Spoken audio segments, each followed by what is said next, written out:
మాకైతే ఈ మధ్య ఎక్కువ జర్నీనే అవుతుంది. ఎందుకు అంటే ఈ సమ్మర్లోనే అందరూ ఫంక్షన్స్, మ్యారేజెస్ అన్ని సమ్మర్లోనే పెట్టుకున్నారు మా రిలేటివ్స్. అందుకనే ఊరికే జర్నీ అవుతుంది. అందులోనూ నాకు హెల్త్ అయితే అస్సలు బాగలేదు. అయినా కూడా వెళ్తున్నాను. ఇప్పుడైతే మా వదిన వాళ్ళ ఇంటికైతే వెళ్ళాము. మా వదిన మ్యారేజ్ అనమాట. మేమైతే ఒకే రోజు 2 మ్యారేజెస్కి వెళ్ళాము.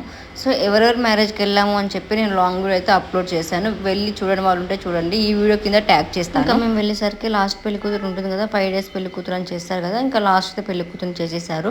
ఇంకా పెళ్లి కూతురుని చేసేసాక ఇంకా అందరూ అయితే గాజులు వేసుకోవాలి కదా, ఇంకా అందరు గాజులు వేసుకొని ఇంకా పెళ్లి కూతురికి అయితే మంగళారతి సాంగ్స్ ఉంటాయి కదా, అవి అయితే సాంగ్స్ పాడుతున్నారు. ఇంకా సాంగ్స్ ఎవరికి రావని చెప్పి ఫోన్లో పెట్టుకొని పాడుతున్నారు. ఇంకా నైట్ అయితే హల్దీ కూడా అయిపోయింది. ఇంకా నెక్స్ట్ డే మార్నింగ్ అయితే రెడీ అయిపోయి మేము ఫంక్షన్కి అయితే వెళ్ళిపోయాము వదిన పెళ్లికి. ఇంకా అక్కడ పెళ్లి చూసేసి ఇంకా నెక్స్ట్ అయితే మేము మళ్ళీ గద్వాల్ వెళ్ళాలి. అక్కడ ఇంకో పెళ్లి ఉంది కదా, ఇంకా చిన్నక్క చిన్న బావ మేమందరం అయితే గద్వాల్ బయలుదేరి ఇంకా అక్కడ మొత్తం పెళ్లి ఎలా జరిగిందో నేను లాంగ్ వీడియో అయితే అప్లోడ్ చేశాను. అందరు వెళ్ళి చూడండి. ఈ వీడియో కింద ట్యాగ్ చేశాను. కాస్త సబ్స్క్రైబ్ చేసుకోండి అబ్బా ప్లీజ్ కదా.